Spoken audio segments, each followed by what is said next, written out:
Sí, Señor. Amén. Ven pronto, Señor Jesús. Amén. Queremos declarar con esta canción que tú eres el Rey de los cielos y que tú eres nuestro proveedor, nuestro redentor, nuestro salvador. Bendito sea, Señor.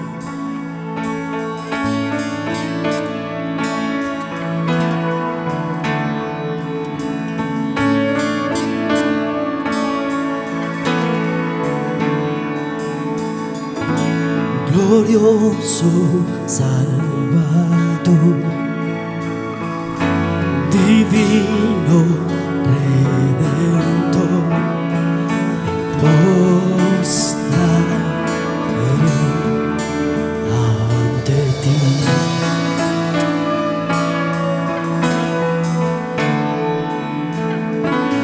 Bendito Hijo de Dios, hermoso redención, te adoraré y así declararé: eres Rey de los cielos, eterno Dios. Cántale, iglesia, cántale. Levanta tu voz.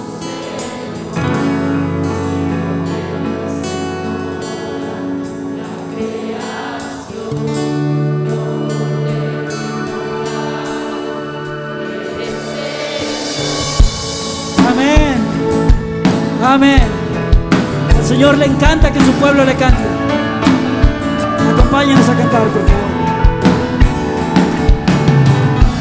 Glorioso Salvador,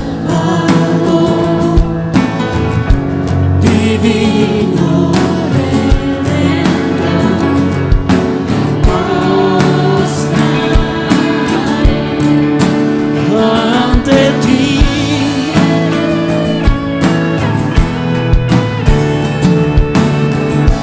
Bendito Hijo de Dios, hermoso redención, te adoraré y así declararé: eres Rey de los cielos, eterno Dios, exaltado por siempre, Jesús Señor. Tú gobiernas en toda la creación, oh Cordero inmolado, eres Señor. Las naciones enteras se postrarán y tu nombre por siempre bendecirá.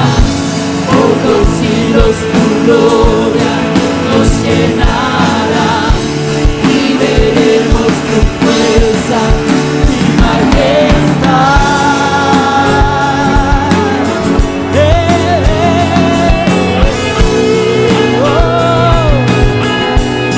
Veremos tu fuerza y majestad, Señor. Queremos sentir tu poder, Señor. Este pueblo quiere sentirte, mi Señor. Eres Rey de los cielos, eterno Dios, Exaltado por siempre, Jesús Señor. Tú gobiernas en toda la creación. Levanta tu voz, iglesia. Cordero inmolado, eres Señor. las naciones enteras. Escucha, Señor, a tu pueblo cantar.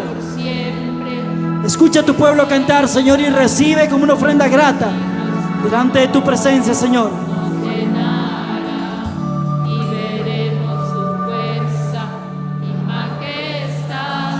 Eres Rey de los cielos, eterno Dios, Exaltado por siempre, Jesús Señor.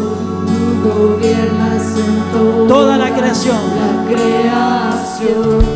Oh Cordero inmolado,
Eres Rey de los cielos, eterno Dios, hemos cantado. Y seguramente, Señor, en el lugar donde tú habitas, como regresaste a ver un momentito, a ver un puñado de tu pueblo, de tu iglesia, el Batán, el cantar estas expresiones con palabras tan hermosas que te hemos dicho, oh Jehová de los ejércitos, amado Señor Jesús, tierno Espíritu Santo. Tú nos has escuchado las voces de cada uno de este pueblo que te busca, Señor, de corazón, que queremos, oh Señor, agradarte más allá de las voces, más allá del canto de este momento. Queremos agradarte con nuestro estilo de vida, con nuestra forma de vivir, entendiendo lo que tú, Jesús, has hecho en el Calvario para redimirnos a nosotros. Nos has permitido tener un enfoque de lo que es el reino de los cielos, que es justicia, paz y gozo en el Espíritu Santo. Justicia porque el pecado, al inundar la raza humana, la injusticia floreció de todas formas, de todas maneras, y lo llenó la tierra. Pero tu palabra, Señor, manifestada con tu venida, el Rey de justicia, la justicia se estableció ya. Y a través de tu Espíritu Santo, tú quieres que tu iglesia se levante como columna y fundamento de la verdad. Y, Señor, y confronte los sistemas injustos que nuestro sistema de pecado lo ha producido. Y siendo una iglesia que vive en justicia, seamos nosotros como iglesia depredadores de la injusticia y podamos arremeter contra ella, destruyéndole todo lo que en nuestro paso esté. Para ello necesitamos, Señor, que tu Espíritu nos llene. No podemos estar estáticos, debemos movernos, porque la injusticia, como mala hierba, crece en todas partes, se desarrolla en los lugares que ni siquiera sospechamos.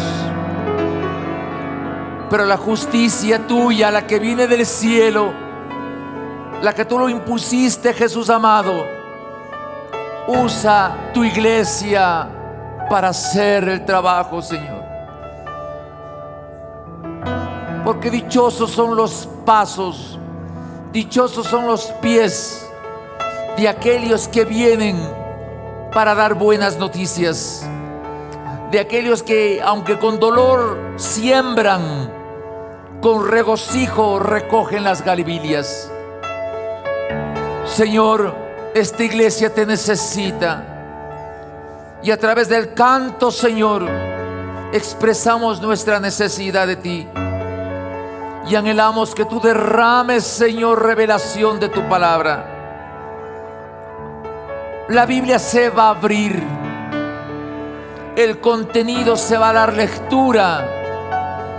Tu Espíritu Santo nos hable, nos marque, nos muestre, nos permita abrir las cortinas de nuestra morada, extender las dimensiones de nuestra carpa, asegurar las estacas, y que no nos limites por miedos y temores, y que tu reino, Señor, se extienda hasta que tú vengas. Se percibe en la lontananza el murmullo del gozo de tu segunda venida. Se percibe, Señor, en los acontecimientos que está viviendo el mundo. Se percibe en el horizonte el destello del novio que se prepara para recoger a su amada.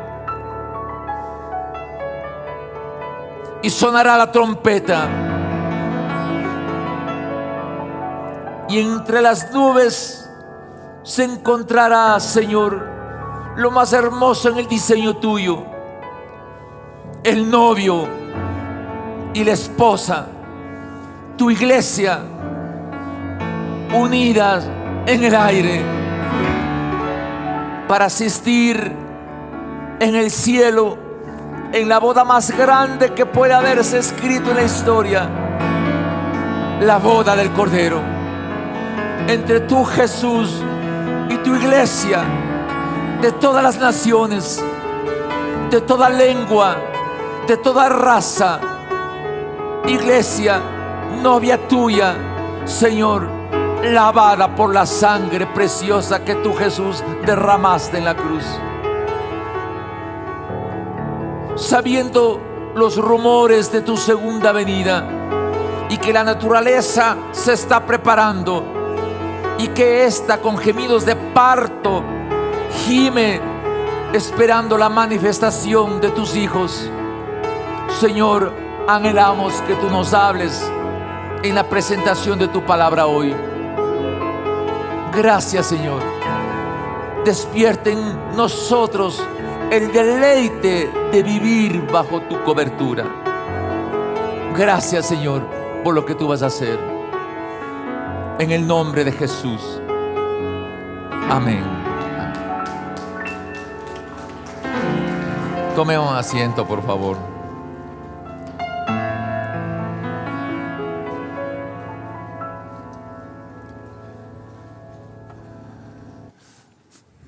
Muy buenos días.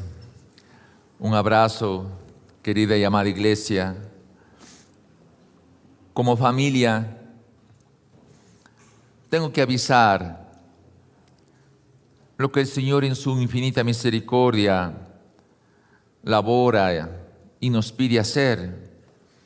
Y esta semana un poco agitada, por así decirlo, el Señor ha permitido hacer cosas para la gloria de Dios. Espero que todos tengan esta revista, ¿sí?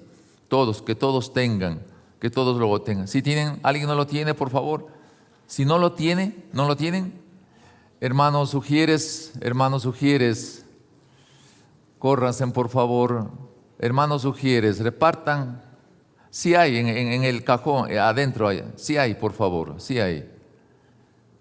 Repartan, todos quisiera que lo tengan, todos. Arriba, que ¿alguien les falta arriba?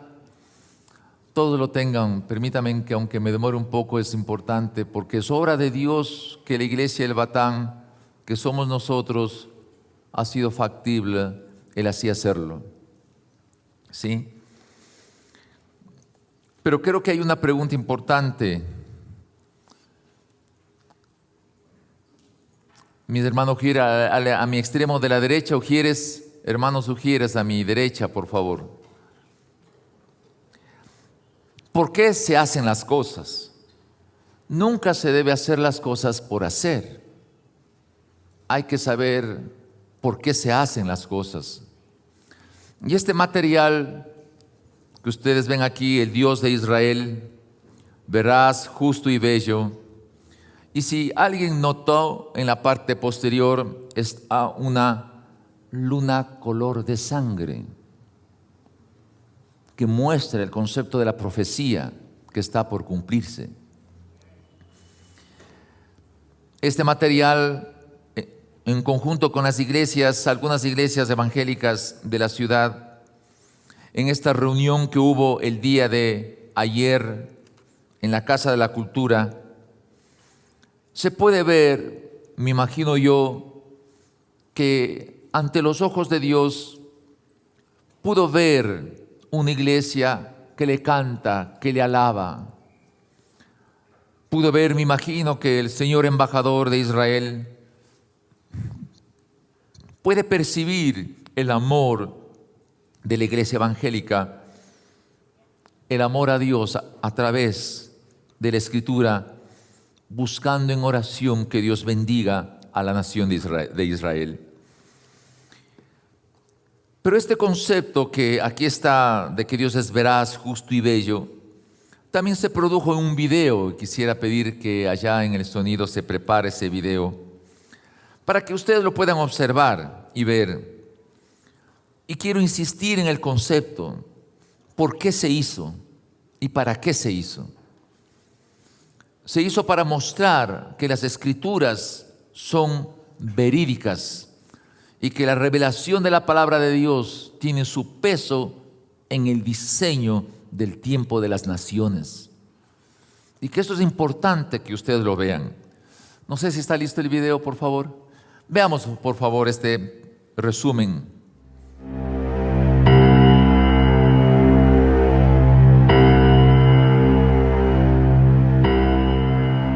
Las iglesias evangélicas de la ciudad de Quito presentan la narración de una hermosa historia que describe la esencia de la naturaleza de Dios.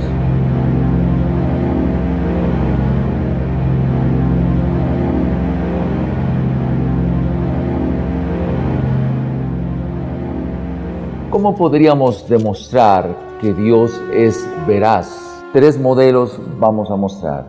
El primero de ellos, la historia de Abraham. La segunda, la historia del Señor Jesucristo.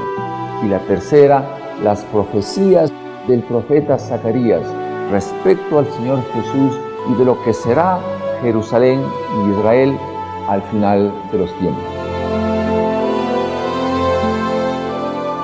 Hace 2500 años en Siria, tabletas que se les da el nombre de Ebla, fue encontrados los nombres de Jehová, de Abraham, de Isaac y de Jacob. Analicemos ahora los respaldos arqueológicos de la vida del Señor Jesús. Uno de ellos es la expresión escrita del historiador Flavio Josefo. Otra fue una inscripción en una piedra que se encontró respecto al nombre de Pilatos. En el libro de Hebreos, el capítulo 7, del 11 al 28, muestra una conexión con Abraham. Esa conexión presenta a Jesucristo de la misma naturaleza de Melquisedec, rey de Salem, Dios de paz. Por lo tanto, se muestra claramente aquí que el Señor Jesucristo es de la misma esencia de Melquisedec, en la cual Abraham presentó los diezmos de todo para recibir la bendición de alguien que es superior. Esto es del Señor Jesucristo. En las profecías del capítulo 12 se puede evidenciar lo que registra la historia en 3 aspectos. La primera de ellas en 1948, mayo, cuando las Naciones Unidas otorgaron el renacimiento del Estado de Israel. La segunda característica en la Guerra de los 6 días, 1967, donde Israel entró en guerra con 3 naciones y ganó y extendió su territorio. La tercera en 1973, en la Guerra del Yom Kippur. Pero ese Jesucristo, sumo sacerdote, según el orden de Melquisedec, va a regresar por segunda vez a posicionarse en el Monte de los Olivos y va a ser el que defienda y destruya a todas las naciones que invadieron al pueblo de Israel. ¿Cómo podríamos demostrar a lo largo de la historia humana la justicia de Dios? El imperio de Babilonia, con su líder máximo, Nabucodonosor, llegó a su máximo esplendor. Había arte, había ciencia, había todo. En el capítulo 5 del libro de Daniel narra lo que sucedió, el desplome de esta gran nación. Una mano escribió en una pared una inscripción: Mene, Mene, Tekel, Urpasin. Y significaba medido, pesado, destrozado. La historia refleja que en esa misma noche murió el rey y el imperio medo-persa tomó el control de esa nación. Esas palabras mostraron de que todas las acciones nuestras siempre están sujetas a ser evaluadas. ¿Cómo podría demostrarse que Dios es bello? La respuesta se encuentra en el universo visible que todos nosotros lo vemos.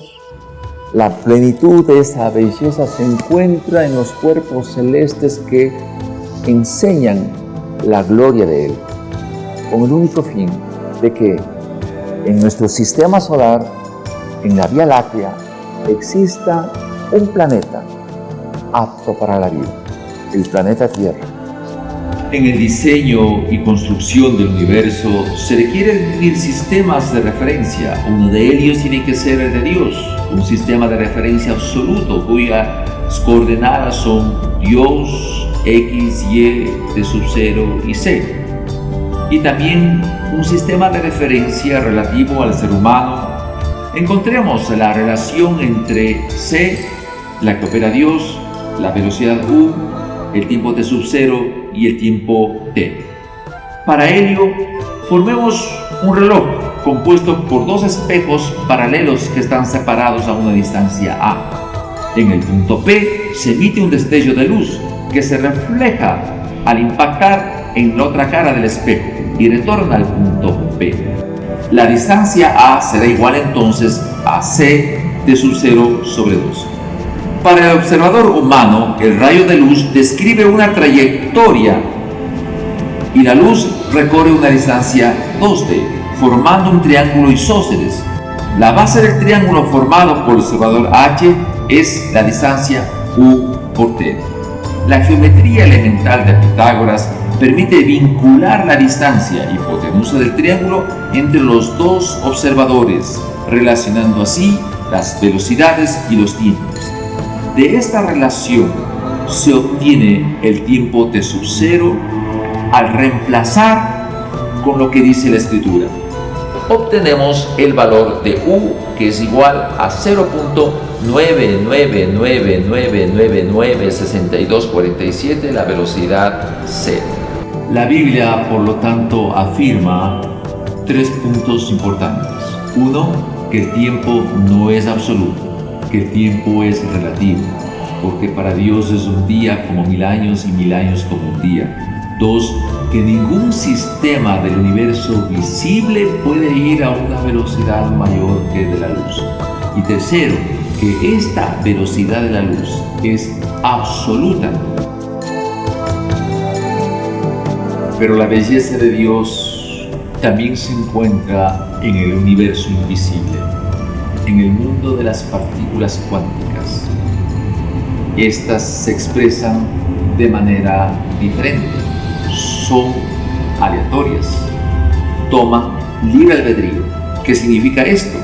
Que en un momento determinado había un punto de la concentración de ese universo que era atemporal, aespacial e inmaterial. Y en ese momento Dios dijo, hágase la luz. Y el universo se expandió y es el universo que hoy tenemos. La justicia de Dios, la veracidad de Dios, la belleza de Dios son tres aspectos de su naturaleza que existen a la vez, que son verdad a la vez. No pueden dejar de funcionar ninguna de las tres de manera aislada. Son coherentes, dependen una de la otra. Y esto permite tener el concepto de lo que es la unicidad de Dios, de la misma manera de lo que es la Trinidad, el Padre, el Hijo y el Espíritu Santo. El Padre que refleja la veracidad, la justicia que refleja el Señor Jesucristo y el Espíritu Santo su belleza. Tenemos que dar gracias a Dios por la oportunidad que Él nos da de servirle. Yo quiero agradecer al Señor por la vida de Rocío y Efraín, que la imprenta de ellos proporcionó de manera gratuita 4,000 ejemplares para que esto se distribuya. Quiero agradecer a Dios por la vida de Víctor Carrera Jr., que diseñó todo el tema del video que ustedes vieron, a Carlos Veloz, que es parte del equipo que hizo su diseño, a los hermanos de la iglesia, a las secretarias, porque esto es trabajo de la iglesia El Batán, al mismo Josecito que ayer, con un esfuerzo enorme, porque llovía a cántaros, como ustedes saben, tener que irle desplazando todo este material para ser entregado, ha sido realmente un enorme esfuerzo. Pero quisiera realmente, sobre todo y ante todo, que el Señor vea a la iglesia El Batán que está cumpliendo su rol profético. Anhelo, mis hermanos queridos, que ustedes lo lean, lo discutan, y si quieren poner algún puntito, esto nos sirve por tal razón, pues hágalo, porque esto es importante que se desarrolle. En el tiempo en que nosotros estamos, se requiere realmente que el rol profético se cumpla de la iglesia. Y en mi lectura muy personal, si una iglesia no cumple su rol profético, no tiene razón de existir. Este material voy a enviarle una carta, la mejor forma hecha, al señor embajador de Israel con el video, para que ellos analicen, porque en el material hay una revelación profunda de la conexión entre lo que es el Señor Jesucristo, sumo sacerdote según el orden de Melquisedec, frente a lo que es Melquisedec y Abraham, para que Israel pueda percibir que el Mesías ya vino. Y también se expresa con datos de la historia de lo que le va a suceder a Jerusalén en estos tiempos, en un par de años, de lo que va a suceder, que va a ser invadido Jerusalén. Entonces esto va a ser fuerte, pero cuando se invada Jerusalén, se violen a sus mujeres, se destruya Jerusalén, el Señor Jesucristo va a venir en persona y va a posicionarse en el Monte de los Olivos y va a destruir a todas las naciones que invadieron. Noten ustedes lo fuerte que es la profecía. Eso se encuentra en el material. Les pido por favor que lo lean, ¿sí? Que no le cojan y le guarden, porque eso es terrible cuando alguien da una información y me lo leen y le botan por ahí. Por favor, les ruego que lo lean. Muy bien. Vamos a analizar entonces el libro de Malaquías. Aquí quisiera pedirles un poquito de su atención. Si hay algo que la Biblia muestra, son principios de transformación que Él quiere para nosotros como seres humanos. Este fin de semana y el siguiente le vamos a complementar en el análisis de lo que dice el libro de Malaquías del capítulo 3 del 1 al 5 y el capítulo 4 del 1 al 6. Y en el siguiente fin de semana vamos a hablar de una manera profunda lo que significa las profecías de Zacarías y de Isaías y de la conexión con Israel. Dios nos permita tener el tiempo adecuado para así hacerlo. Pero al darle la lectura de estos versos, de los 11 versos, quisiera rogarles que tengan un poquito de atención. Yo sé que estar sentado en una banca dura medio que es un poco incómodo, pero hermanos queridos, la palabra de Dios tiene un poder sobrenatural para mostrar el plan de Dios que reguló la historia, que regula en los tiempos actuales y que va a regular en los tiempos futuros. Y que se requiere que pueda captarse y entenderse. Por eso pido su atención en la lectura y poner atención a todo lo que vamos a decir, que anhelo que en el nombre del Señor nos revele el corazón de Dios. Dice así Malaquías del capítulo 3 del 1 al 5. He aquí yo envío mi mensajero, el cual preparará el camino delante de mí, y vendrá súbitamente a su templo el Señor a quien vosotros buscáis, y el ángel del pacto, a quien deseáis vosotros. He aquí viene, ha dicho Jehová de los ejércitos. ¿Y quién podrá soportar el tiempo de su venida? ¿O quién podrá estar en pie cuando Él se manifieste? Porque Él es como fuego purificador y como jabón de lavadores. Dos versículos antagónicos al parecer respecto a una misma persona. Verso 3. Y se sentará para afinar y limpiar la plata, porque limpiará a los hijos de Leví, los afinará como a oro, como a plata, y traerá a Jehová ofrenda en justicia. Y será grata a Jehová la ofrenda de Judá y de Jerusalén, como en los días pasados, como en los años antiguos. Y vendré a vosotros para juicio, y seré pronto testigo contra los hechiceros y adúlteros, contra los que juran mentira, y los que defraudan en su salario al jornalero, a la viuda y al huérfano, y los que hacen injusticia al extranjero, no teniendo temor de mí, dice Jehová de los ejércitos.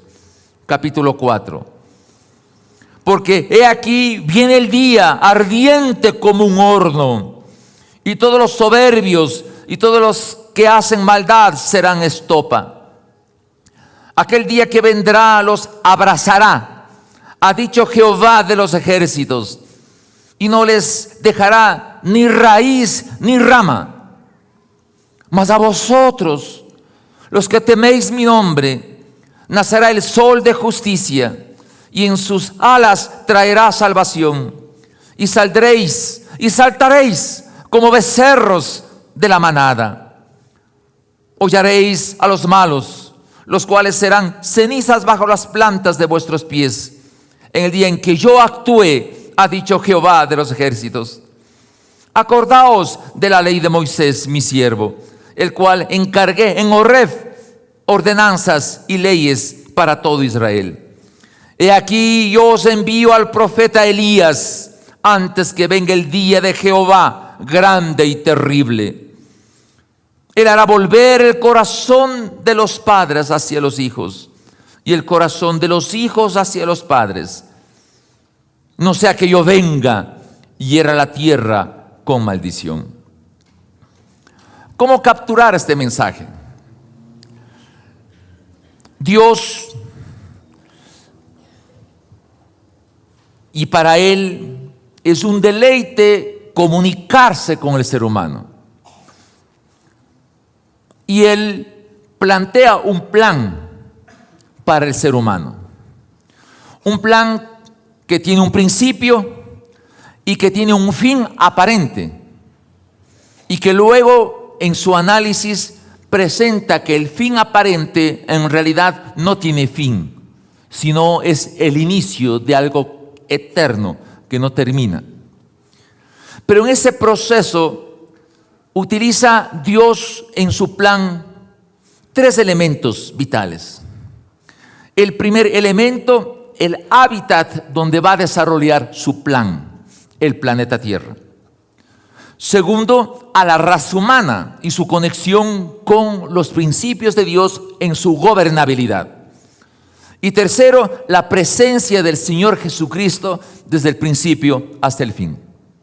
Esos son los elementos que utiliza Dios en la revelación de su palabra.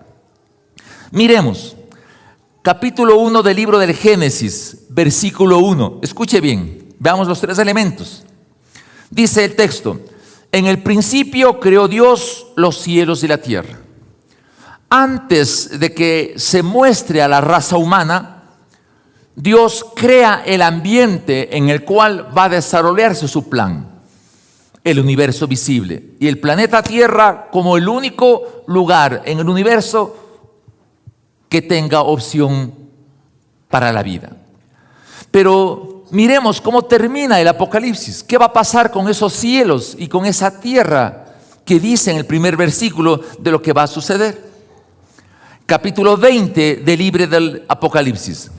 Dice así el verso 11: y vi un trono blanco y al que estaba sentado en él, de delante del cual huyeron la tierra y el cielo, y ningún lugar se encontró para ellos. Versículo 1 del capítulo 21.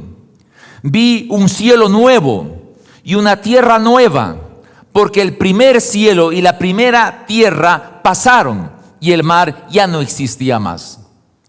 Claramente se ve en este texto que hubo un inicio de un cielo y de una tierra que usted y yo conocemos, y que en un tiempo especial ese cielo, esa tierra van a desaparecer y va a haber nuevos cielos y nueva tierra.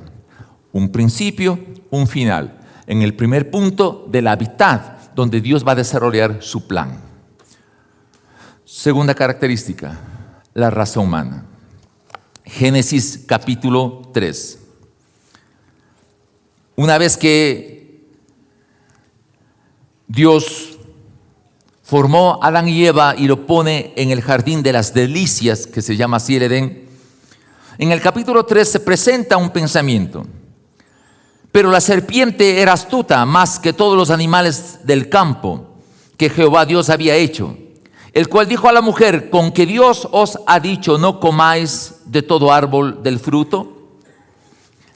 El principio de Dios en su plan es que el ser humano ame a Dios y le sirva a Él voluntariamente. Y le da al ser humano en su creación la característica del libre albedrío. Quiero que examinen cuando lean este material que se expone ahí este término, que las partículas elementales tienen libre albedrío. ¿Cómo es que las partículas elementales pueden tener libre albedrío? Cuando se las ven, funcionan como ondas. Cuando no se las ve, funcionan como partículas. Lean, por favor. Pero como Dios quiso que el ser humano tenga libre albedrío y tome decisiones, entra un agente externo llamada la serpiente antigua, Satanás, donde expone a la mente racional del ser humano la opción de que pueden vivir sin Dios.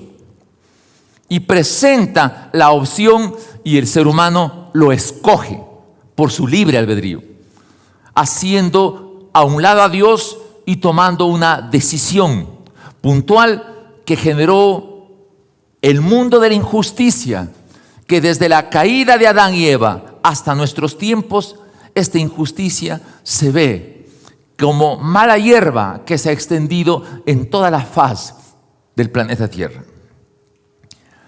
Tercera característica del Señor Jesucristo. Frente a la caída, Dios le dice a la raza humana: pondré enemistad, aunque directamente le habla a Satanás, pondré enemistad entre ti y la mujer, y entre tu simiente y la simiente suya. Esta te herirá en la cabeza y tú le herirás en el calcañar. Aquí le presenta ya a Jesucristo como la alternativa de la solución del problema de la mala decisión humana.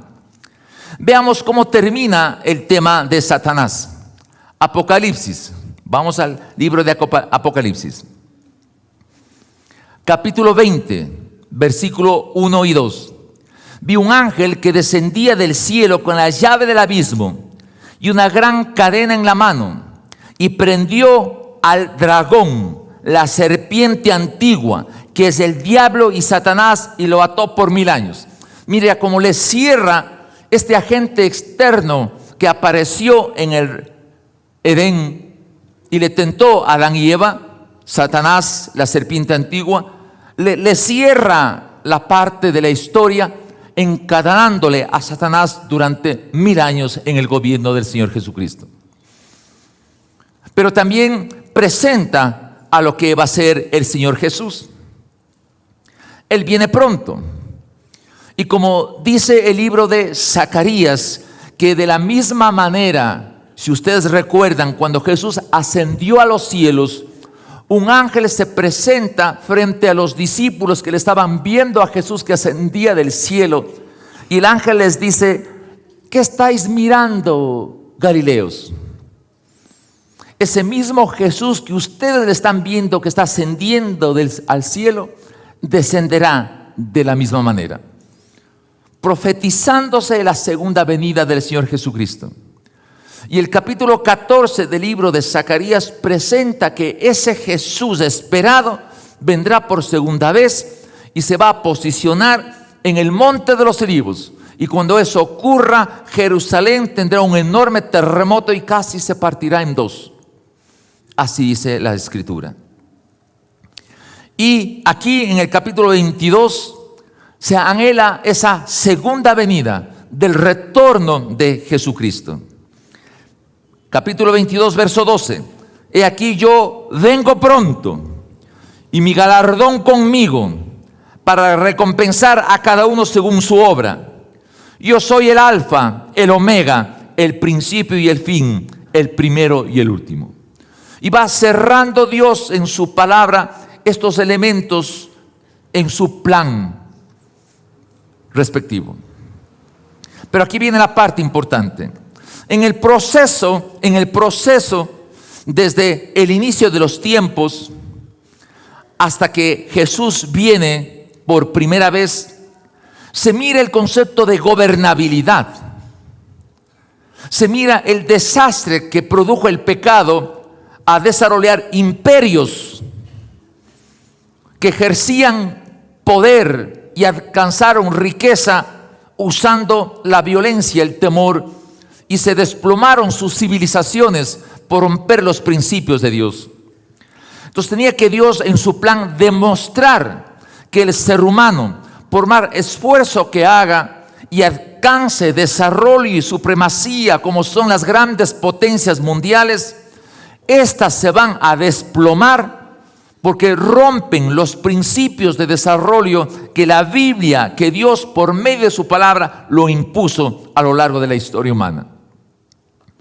Así sucedió con las grandes y ha sucedido con las grandes potencias mundiales de la historia y va a suceder con todas las potencias mundiales actuales, como son Rusia, Libia, Irán, con todos los ejércitos que van a atacar a Israel y que van a ser destruidos según como muestra la profecía. ¿Qué podemos hacer nosotros? ¿Qué es lo que sucedió con con Malaquías? Recuerden que Malaquías es un escenario triste para el corazón de Dios. Triste porque después de haber pasado 70 años en cautiverio Judá, y por haberse cumplido las profecías del profeta Jeremías, vuelve Judá a su tierra, vuelven a construir su templo, pero sin embargo Judá como tal, su sacerdocio no hacía las cosas correctas.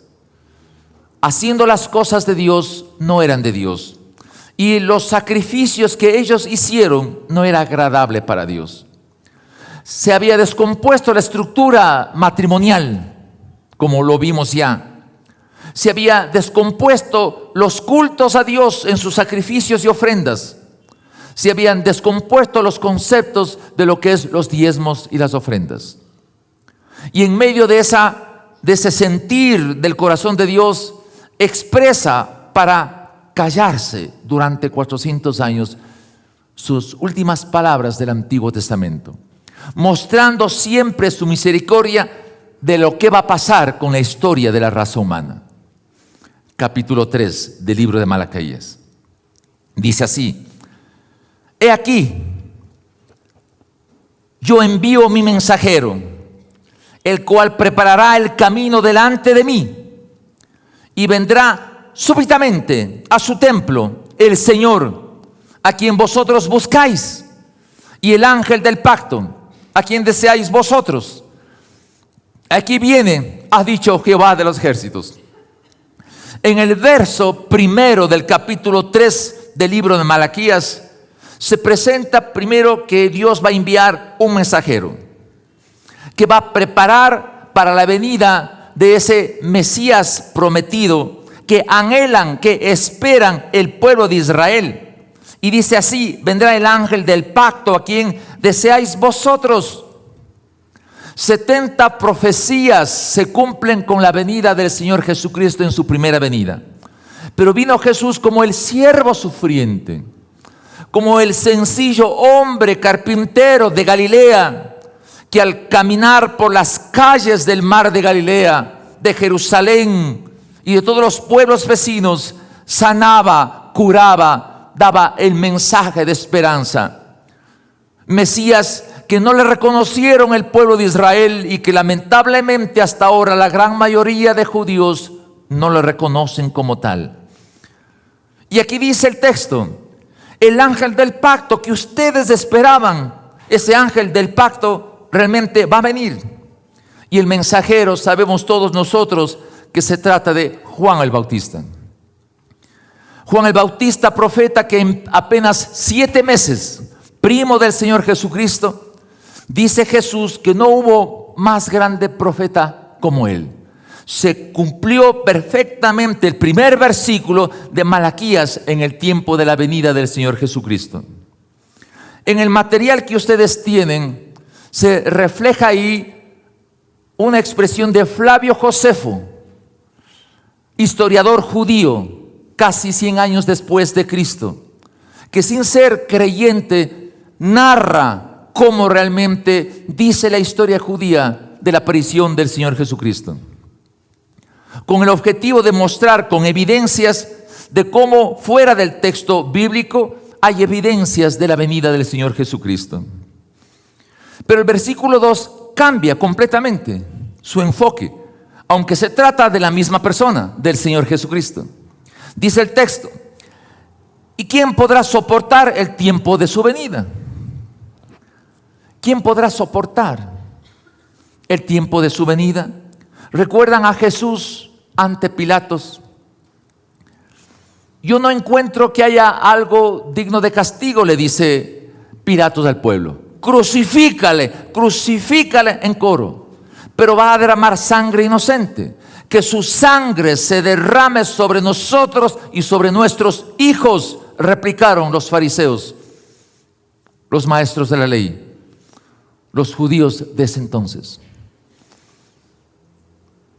Por supuesto que Jesús vino manso como cordero para quitar el pecado del mundo, pero no así su segunda venida. ¿Quién podrá soportar el tiempo de su venida? ¿O quién podrá estar de pie para que Él se manifieste? ¿Quién podrá estar de pie? Jesús vendrá con poder, no como el siervo sufriente, sino como el juez que viene a juzgar a la raza humana y a todas las naciones. El libro de Apocalipsis menciona que los reyes se esconden bajo las hendiduras de la roca, tratando de alguna manera de evitar que les vea el Cordero que se encuentra en el trono. Sí, Jesús va a venir como juez, Rey de reyes, Señor de señores. Dice, porque Él es fuego purificador y como jabón de lavadores. Pero mire el texto hermoso que se presenta aquí. Dice verso 3, y se levantará y se sentará para afinar y limpiar la plata, porque limpiará a los hijos de Leví, los afinará como el oro y como la plata, y traerá a Jehová como ofrenda en justicia. Si la venida del Mesías permitió que Jesús se presente al lugar santísimo, no con la sangre de los machos cabríos y de los animales muertos, como lo hacía el sumo sacerdote una vez al año, se presenta Jesús con su propia sangre, y Dios acepta la ofrenda en justicia presentada por su Hijo amado. No hay poder más grande que limpie el pecado que la sangre de Jesucristo. Es la única que puede purificar y limpiar. No hay pecado que el ser humano lo pueda tener que no pueda ser limpiado por el poder de la sangre de Jesús. Y Jesús vendrá como juez para mostrar realmente lo que nosotros como iglesia estamos nosotros haciendo. Amada iglesia, las bodas del Cordero y el juicio del trono blanco son expresiones que la Biblia habla de acontecimientos tremendos. Pero entre ellos, una de ellas es el tribunal de Cristo. ¿Quiénes vamos a ir al tribunal de Cristo? Al tribunal de Cristo iremos todos los creyentes que hemos aceptado a Jesucristo como Señor y Salvador. Iremos todos aquellos que hemos sido limpiados por la sangre de Jesús. Pero vamos a ir al tribunal de Cristo. Y en el tribunal de Cristo vamos a ser medidos, vamos a ser pesados. Cuando hablamos de la justicia de Dios, en esta perspectiva de que Dios es veraz, justo y bello, abro un paréntesis aquí para mostrar que la justicia de Dios se manifiesta en la eliminación de las grandes naciones que rompieron los principios de Dios. Una de ellas, Babilonia. En el material se lo expresa con detalle. En el capítulo 5 del libro de Daniel se muestra que el rey de Babilonia, aunque tuvo con su padre Nabucodonosor su máximo esplendor, iglesia amada, rompió su gobernabilidad por no darle gloria a Dios y romper los principios de Él. Aparece la mano que escribí en la pared: Mene, Mene, Tekel, Urpasin. Mene, Mene, medido, medido. Tekel, pesado. Urpasin, desechado, queda fuera. Este principio de Mene, Mene, Tekel, Urpasin es el principio de Dios de juicio para todos, para la raza humana, independiente de su cultura, como también para nosotros los creyentes. Cuando yo vaya al cielo y me encuentre con Jesucristo, Él me va a decir: ven, súbete a esta pesa. Me voy a subir y ahí me va a marcar cuánto peso yo. En el tribunal de Cristo, usted y yo vamos a ser pesados, puestos en balanza. Y me podrá decir el Señor Jesús: tu peso está correcto, es el peso que deberías tener, o tu peso no es el correcto.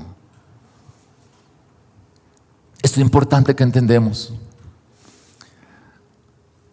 El Dios justo siempre utilizará principios y los muestra. Nada hace Dios escondido. La Biblia dice: porque Dios no hará nada con su pueblo sin primero enseñarles antes a sus profetas. Este es el texto que desde mi perspectiva me abruma, porque nosotros a veces somos ligeros en desarrollar nuestra vida. Yo presento este desafío humildemente. Disfrutemos, deleitémonos de la presencia de Dios. Gocémonos de lo que Él es y lo que Él hace con nosotros. Porque Él se va a sentar para afinar y limpiar la plata. Primera de Corintios habla, ya se señaló prédicas anteriores, de que nosotros edificamos nuestra vida en Jesucristo en plata, oro, piedras preciosas o madera u hojarasca. Pero Él se va a encargarse de limpiar la plata. Por favor, hermanos míos queridos. Y será grata a Jehová la ofrenda de Judá y de Jerusalén, como en los días pasados, como en los años antiguos.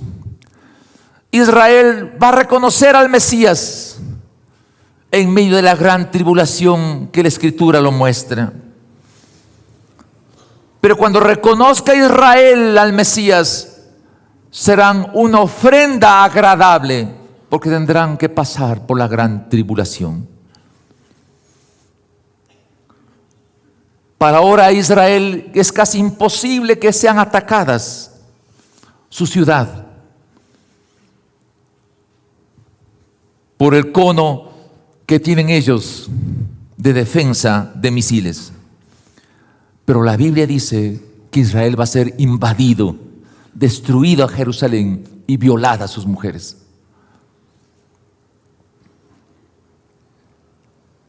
Pero mire lo que dice el texto. Y aquí, por favor, mene, mene, tekel, urpasin, cógelen bien. Dice, y vendré a vosotros para juicio, y seré pronto testigo contra los hechiceros y adúlteros, contra los que juran mentiras y los que defraudan en su salario, al jornalero, a la viuda, al huérfano, a los que hacen injusticia al extranjero, no teniendo temor de mí, dice Jehová de los ejércitos. En el libro de Apocalipsis dice, capítulo 22, verso 14, bienaventurados los que lavan sus ropas para tener derecho al árbol de la vida y para entrar por las puertas en la ciudad. Pero los perros estarán afuera, los hechiceros, los fornicarios, los homicidas, los idólatras y todo aquel que ama y hace mentira. Yo tengo un peso, otros serán más delgaditos, más flaquitos, otros más gorditos. El peso es porque hay masa. ¿Cuánto pesa el alma? ¿Cuánto pesa el alma? ¿Dónde está la medida para pesarle al alma? ¿Cómo pesa el alma? El texto cuando dice, y vendré a vosotros para juicio, y seré como testigo contra hechiceros, adúlteros, contra los que juran mentira, los que defraudan el salario, al jornalero, a la viuda, al huérfano, todo tiene que ver con justicia. Por lo tanto, la justicia le da peso al alma. La injusticia le quita peso al alma. El Evangelio dice la Escritura que el reino de los cielos es justicia, paz y gozo en el Espíritu Santo. Cuando yo extiendo el Evangelio, gana peso el alma. Cuando vivo fuera de la ley del Evangelio, en los términos que aquí se leyeron, le quita peso al alma. Y cuando yo me vaya, así sea creyente, y me vaya a la presencia de Dios y vea que no tengo el peso falso, será vergüenza. Querida y amada iglesia. Capítulo 4, verso 1.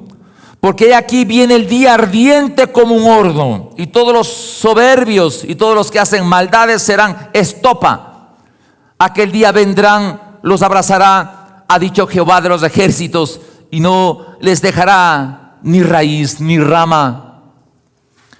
Capítulo 9 del libro de Apocalipsis dice, y solamente expreso para no poner un término medio complejo de describir, saldrán del abismo cuando una estrella caiga, saldrá del abismo unos bichos que morderán a los seres humanos que queden aquí. Y dice el texto que por esa mordida los hombres buscarán la muerte, y la muerte huirá de ellos. Imagínense que le pasa como si me fuese yo, que yo quiera, esté tan enfermo, tan dañado, tan afectado en mi cuerpo, que quiera morir, que desee morir, y que la muerte me mire con espanto y salga corriendo. ¿Cómo sería eso? ¿Cómo sería eso, por favor? Es lo que está diciendo el texto bíblico. Pero mire, hermano querido, no quedará ni raíz ni rama. Mas a vosotros, a los que teméis mi nombre, nacerá el sol de justicia, y en sus alas traerá salvación, y saldréis y saltaréis como becerros de la manada. Todos nosotros de alguna manera hemos visto esos cabritos o esos terneritos que recién nacen y que medio que se quieren intentar parar, o las gacelas, y luego saltan alegremente porque perciben la vida. Esto es lo que es el poder del Evangelio. Usted y yo debemos ser como esos cabritos, como esos terneritos que saltamos porque fluye la vida eterna en medio nuestro, porque es deleite la santidad, gozo el servirle al Señor, el disfrute de una relación que genere bendición. ¿Por qué pelearse entre pareja en este tiempo? ¿Por qué a veces reñir por tonterías? A ver, hermanos, ¿por qué resentirnos? ¿Por qué molestarnos por tonterías? Resentirnos de la nada. Porque no me diste esto, no me diste aquello. Por tonterías nos lastimamos, nos resentimos y dejamos de ser los cabritos que saltamos alegremente disfrutando la vida. ¿Por qué podemos hacer así? Aunque el tiempo se me ha ido, dice el verso 6, y haré volver el corazón de los padres hacia los hijos y el corazón de los hijos hacia los padres, no sea que yo venga y hiera la tierra con maldición.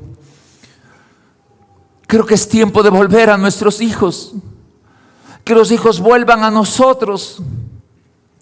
Pero si los hijos no quieren volver a nosotros, nosotros hagamos el intento de volver a los hijos. Y aunque los hijos quieran volver a sus padres y ellos nos hagan caso, hagan los hijos el intento de volver. Porque dice el texto, porque vendré e heriré la tierra en maldición. ¿Qué tiene que ver con los hijos con la tierra?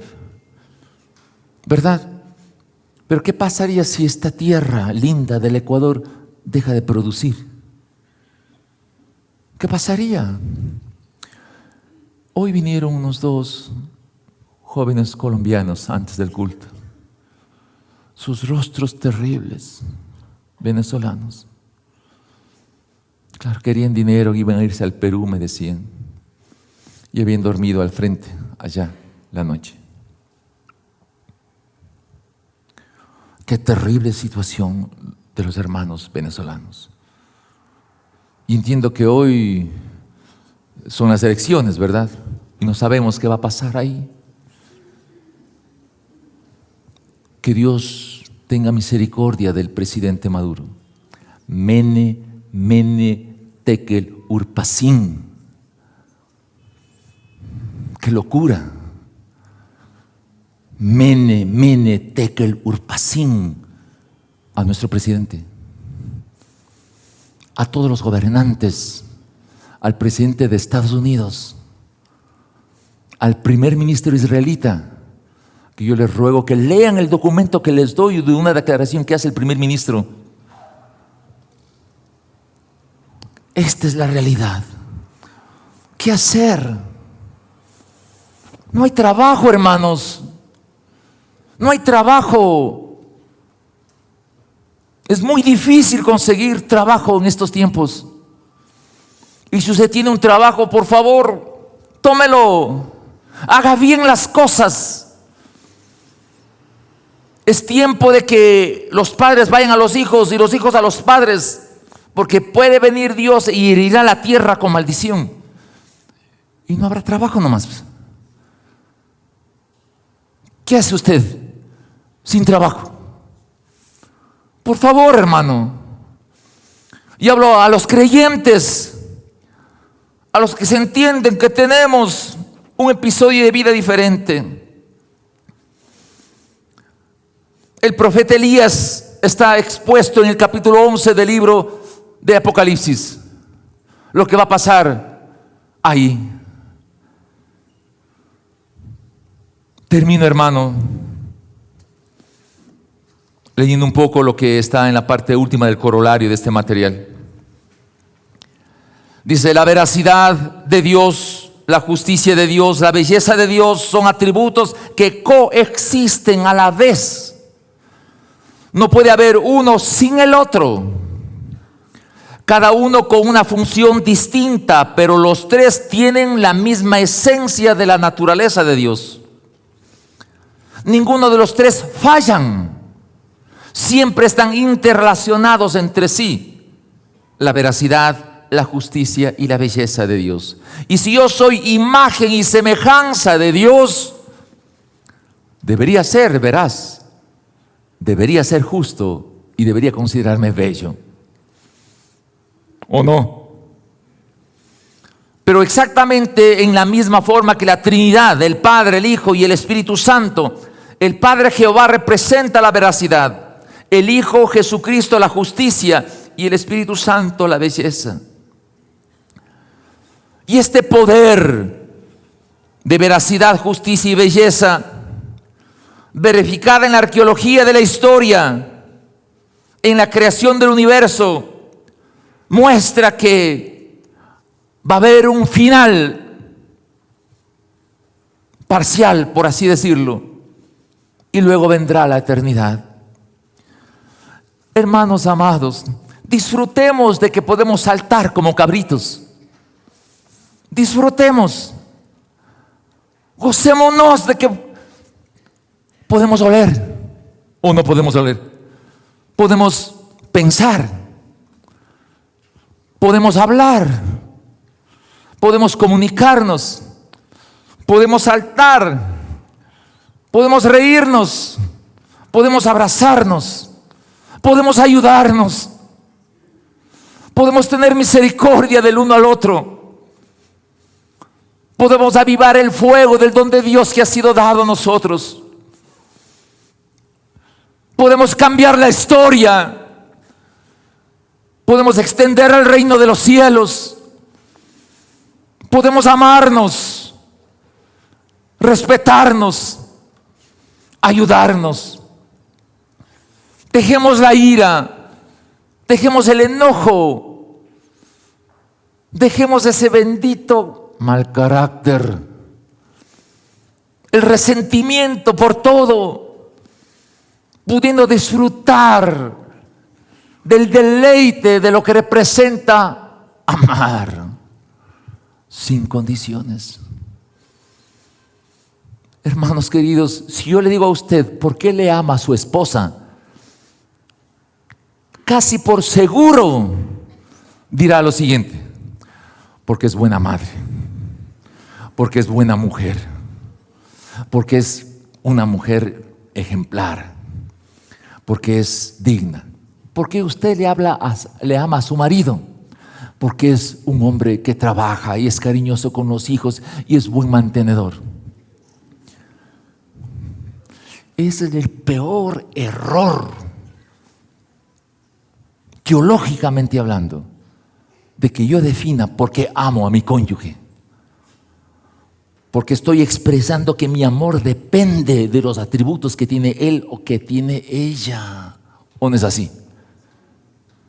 ¿Y qué tal si no hay atributos? ¿Qué tal? Versus lo que Dios hizo. Amó a la raza humana sin condiciones. Nos amó porque Él es amor, no tiene amor. Entonces, si yo digo que amo a mi esposa, debo amar porque yo necesito amarla, independiente de lo que ella haga o no haga. ¿Qué tal? ¿Cómo les vieron? Porque si amamos por los atributos de lo de ella, se desvanecen en el tiempo, ¿o no es así? Se desvanecen en el tiempo. No son amores seguros, son amores condicionales. Condicionales. Te amo porque algo tienes que me beneficie a mí. Qué terrible ser egoísta, hermanos. Qué terrible ser egoísta. El amor de Dios no es así, hermano. El amor de Dios nos hace amar. Es Él. El amor es la esencia de Él. Él no tiene amor. Dios no tiene amor. Es amor. Es amor. El hombre era pecado antes de la obra de Jesucristo. Hoy no soy pecado, aunque peco de vez en cuando. Pero no soy pecado. Es la esencia de la salvación. No soy pecado, aunque peco de vez en cuando. Si no le tenemos el ministerio de la salvación así, ¿qué hago en esta vida? ¿Cómo disfruto del saltar como los cabritos que fluye la vida dentro de mí? Y perdón que me fue el tiempo. Hermanos queridos, en la lontananza se le percibe que el reino de los cielos está listo por venir. Y vendrá Jesucristo como juez, no como el siervo sufriente. Vendrá como Rey de reyes, Señor de señores. Pero usted y yo que dice amén, hermano, extiende el reino de los cielos. Sea humilde, seamos humildes, seamos sencillos, respetémonos, amémonos, extendemos el reino de los cielos, hagamos las cosas que trasciendan. Batán en Huangopolo nace el 8 de julio. Trabajemos juntos. Una alma que se pierda puede ser salvado. Una alma que sea salvada, hermano, un alma, una familia que sea salvada. Eso es la recompensa y la razón de nuestro existir. La razón por qué vivimos, porque comemos, porque venimos al templo, porque trabajamos, porque tenemos recursos, pocos o muchos. Es la esencia. Si no, seremos como se escucha ahorita en el estadio. El gol es lo más importante de la vida. No mi vida para meterle un gol al diablo. Vamos a orar. Vamos a orar. Padre, gracias por este tiempo.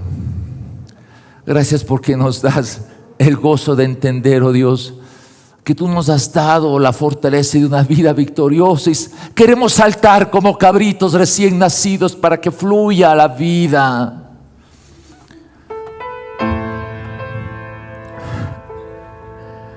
Agnus Dei, el Cordero de Dios.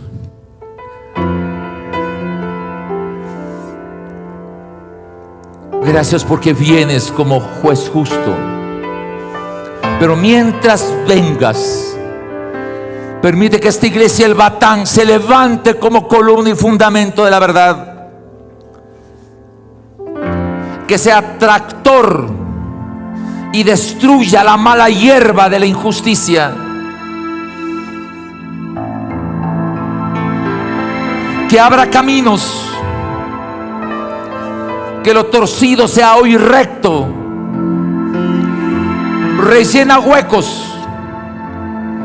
Quita piedras. Lo rugoso sea alisado. Que seamos como Juan el Bautista, que preparó el camino. Que seamos como Elías, cuando se presentó como el olivo que ordenaba los fenómenos naturales en el cielo. Señor, danos un rol que transforme la ciudad de Quito, que transforme nuestras empresas, que transforme nuestras familias, que no nos disgustemos por todo, que seamos amigos, buenos vecinos, que amemos, porque hay encanto y deleite en amar, no encanto y deleite en que me amen. Señor, este es el momento. Recibe la honra y la gloria, Señor. Esta iglesia quiere un avivamiento, desea un avivamiento. Profundízanos en tu palabra, Señor. Ayúdanos a no estar cómodos, a salir de nuestro confort, a arriesgarnos, a acelerarnos para la gloria de tu nombre. Empújanos, Señor. Elévanos, Espíritu Santo, hasta el tercer cielo, para recibir revelaciones que nunca antes fueron dadas. toma esta iglesia el Batán. Ponnos en la brecha, oh Dios, entre tú, oh Dios, Rey poderoso, y la nación ecuatoriana, para evitar los juicios tuyos contra esta nación, y que por no haber armonía entre padres e hijos, entre hijos y padres, tú vengas a herir la tierra por maldición.